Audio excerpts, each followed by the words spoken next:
They are actually insured through We Trust. We're insured through WCA. Both, they were really for their, and I don't know, I don't believe that they have their health insurance back yet. I would have to go back and double check. I know that they had an estimate in the last budget that I looked at for them, but I don't believe the final is back. Last year we changed the plan, like we changed the deductibles, but we made some changes, and I don't recall exactly what they were, but I think the hope was that it would entice more people to go onto one particular type of plan, and that it would change that people's choice of which plan to choose. Can we have an update on how that has worked?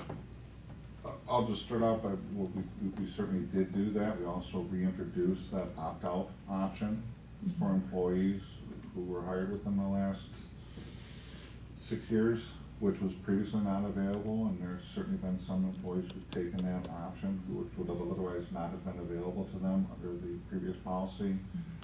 I don't know if you have any metrics on. We had about 2 or 3 more employees that went on the high deductible. So compared to our PPO plan, which the PPO is a little bit higher premium for the village and the employee compared to the high deductible. We have enrollment coming up in November. October, November. Yeah, last week of we'll October, start, first week yeah. of November. I mean, I just like if we make a plan change with a goal of, changing something that, it's nice to get the follow-up from you before did that actually happen, is the way sure. we intended it. Can we just recap what those changes were? I believe it was just the opt-in or opt-out, and then the high deductible, the payment, if you took the wellness program. We Was there any did other some very changes? smaller things too, like I think we added one more co-payment layer, and then, what was one other thing we might have done with the PPO, but it was very small things. Larger things that you can do that changes the premium is like, Well, the deductible. But with the high, that was a change that we did 2 years ago by adding the high deductible plan, which is a cheaper plan that we have now about just over 10, somewhere in the teens that are on that plan. Especially, we've been noticing some retirees that don't necessarily, that need to stay on the family retiree plan, may opt actually for the high deductible plan because it's so much cheaper, and they have to pay half of the premiums until they reach Medicare age. So that's where having that as, that plan has been a good option for both the village and the retiree. So moving down that table then, Social Security will track with wages. WRS, we did have a 10% increase in WRS rates this year. And that's a statewide change. It's just, those rates will vary from year to year. Or I guess it's about 9% actually. Retiree benefits, again, did decline a little bit. As we're really starting to see that we're getting over that hill where current retirees are aging out faster than new ones are adding. So we hope that stabilizes the concerns from 6-7 years ago, where we really saw that potential flood of retirees having a significant budget impact. So we're using up some of the reserves the board accumulated for retiree benefit costs. And I think we'll be able to use the last of those reserves up in the next couple of years. They've lasted several years, and the budgetary impact for that line item has been pretty modest. And then actually this year, the budgetary impact, we're reducing our budgets for those line items. So, Did we make a new policy? Is that why we're phasing that out, our reserves for retirement system? well, we used to budget for more money than we knew we were gonna need, which is how we built those reserves. And now we're budgeting for slightly less than what we need as to use up those reserves. And again, the goal was to, similar to debt service stabilization, when you see that big rise come, to try to mitigate that. We haven't changed the policy for retirement healthcare, in other words. No, we have not. So that's pretty much the movers and shakers in that, major group. Page 12 then, we get into our other governmental payments. So here's your North Shore Fire, TRICOM, now Bayside Communications, Hydrant Mental Health Department. North Shore Fire goes up a little bit more than just cost increase because our percentage is also changing with our intergovernmental agreements. So we have a higher percentage of a higher budget in 2020. Bayside Communications, also that was a relatively new agreement adopted, and that metric also prevails in that formula as well. Health Department, we presume is at this point is going to come in at about 2%. We have not received documentation from them on formal status of that. We certainly will have that in time for budget wrap up. But again, that's 27% of the budget for those 5 items. Page 13 then, we get into our contractual payment group, cost group. In that is disposal contracts, street maintenance, crossing guards Duncan, and so on and so forth. Slight increase in disposal fees for 2020. Street maintenance is held level at 100,000. Crossing guards did go up, as everybody is aware, due to the new contract, but not to be lost again. We are getting revenue support from the school district for that, so that is actually a net positive budgetary impact for the village. Software purchase and maintenance varies from year to year depending on what licensing agreements we need to maintain. I'm Are trying you to talking about think of it. software? Yes. What is the big one that is causing the increase? It varies, there's a lot of budget detail that'll be in the budget. It's predominantly within the police department and finance department budgets. Obviously, the enterprise system is a big dollar mover for our BSNA, but their increases have been 1% to 2% a year, so that's pretty stable. But there are different platforms we need to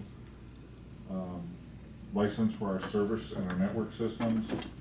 As we replace a server, they'll typically come with a 3-year warranty. Once that's up, then we have to go with annual maintenance fees on that. So as those things kick in, Is that 2020? part of that will be in 2020. And again, there's great detail in the budget. That would be the other general administration department, 1900. So we'll just ask them. Landscaping turf contracts are predicted to be level. Cleaning, pest control, just your minor adjustment from year over year. So What is the street maintenance contract? it's street striping and crack filling. Those are contracted services. It's not a standing contract, It's not what? it's not a standing contract. We contract for those with each individual budget year. So some of these others are what I would call standing contracts, they're multi-year contracts. That one's a little different in that that's not the case. So we go out to RFP each time? We do not RFP, they're either bid or quoted, Oh, okay. depending Bid, on, RFP, right. depending on the level of the work and the statutory Well, you requirements. guys probably need to speak up a little bit for it to be heard on the tape. Sorry. Just for, okay. Let's move on. Page 14, the 2 per page, we've got professional fees and insurance on the same page. Professional fees, again, these are all your professional service contracts. Legal is budgeted to increase based on trends and experience. just, we're spending more money on legal than we originally, and have been budgeted for. And that's village attorney. And we're going out for RFPs, and they'll know how much we're budgeting, correct? For legal services? So you can Yeah, use- that's public record. The insurance broker, as we discussed previously, is a new line item as we've taken those services out of the embedded cost of health insurance and into a separate relationship with the village directly. Financial fees go up slightly. There's a OPEB actuarial study that needs to be done every other year now, and this is 2020 is the year for that. And then engineering, just general engineering fees remains budgeted at $10,000. Is that for just the engineer we hired to be on staff, basically? Is that the contract? For Strand. village engineer, yes, So but it it's would be for 10,000. something that would, we. Not project specific. Right, not project specific, so, Okay. so last Friday, I gave an update about the property north of Atwater and looking at some of the stabilization of ground and things that happen. So unexpected, right, we'd never know unless we reached out, so something like that would be built to that line item. On the insurance side, liability is relatively flat. These are projections at this point. We have not gotten our quotes for 2020 yet. Those will come by budget wrap-up. Workers' comp, though, the village did see a 15% decrease in their experience modification factor. Rates also decreased slightly by employee classification, so that's it's a 19% decrease in workers' comp costs for the 2020 budget. So that's and that's sustainable. We hope that, and not only is that sustainable, we expect that could also continue to go down over the next several years. Page 15 is just a broad look at our utility costs for the village. All based trends and estimates, so doing a little bit better than we projected when we did this in 2019. So those adjustments are reflected in the 2020 budget. When did we have budgeted an increase in sewer costs to the residents based on the utility? I know we moved it up, or the sewer, we moved it up, but when was it and how much was it? 20% increase the first year? That'll come before the board this year, yes. Yeah. But I'm saying, was it 20%, but just in an further year? I would have to reflect back on a variety of documents for that, and I'd be happy to do so. I just don't want to give you incorrect information. Okay, you know what I'm asking though? I think so, yes. We moved up the sewer improvements, Mhm. but if we hadn't, there was an increase in sewer, but I don't remember if it was 20% the first year. Oh, yeah, I don't remember, I only know the new projection. Isn't that somewhere in our? Which we talked about the new projection in the documents tonight, but I Doesn't think you're say asking where it was. about the old projection. There should Yeah, be I a don't summary remember. on the year over year from the last 3 long-range plans that tells Yeah. what those were, and I'll put those together and share those. Okay, just because I've always said to the residents, your water bill and every other year, your water bill goes up, every other year, your sewer bill's gonna go up, based on our long-range plan in the past. So, every year some kind of fee was going up, or Mhm. utility. Sure. I just don't know the percentages, if they stayed the same as projected. Oh, okay. Sure. Some of that detail is in other areas of the budget, but I'll make sure I have that additional information when we get to that. Well, I'm sure it's in the police budget, but I'm curious about the utility costs for the police building. And what, because I know we were looking for ways to reduce those Mhm. costs. Absolutely. Okay. Page 16 is our supplies and other category, which is your day-to-day stuff for the village. Also in that is other for other financing uses. Supplies maintenance includes $67,500 for building maintenance, $52,000 for the subcontract, $14,000 for street tree plantings. So there's some significant pieces to that supplies maintenance line item. Can I ask one question? If that doesn't include the fire station anymore, correct? Because we're projecting that we would have sold it. Correct. And so between supply maintenance and supply vehicle, they're both going up, and I thought because we purchased so many newer, DPW vehicles, we were gonna look at maintenance to see if those purchases decreased our maintenance cost overall. That's how we look at also what you showed us about 2 months ago, one of the 5 factors was maintenance. Do you know if maintenance is going up in vehicles, even though we're Well, purchasing? vehicle maintenance is the third line item there, and we're projecting that to increase by about $16,000 year over year. Right, okay, so we should start seeing that go down as we purchase new vehicles, is that correct? We have new garbage trucks, we have new, why is it still going up?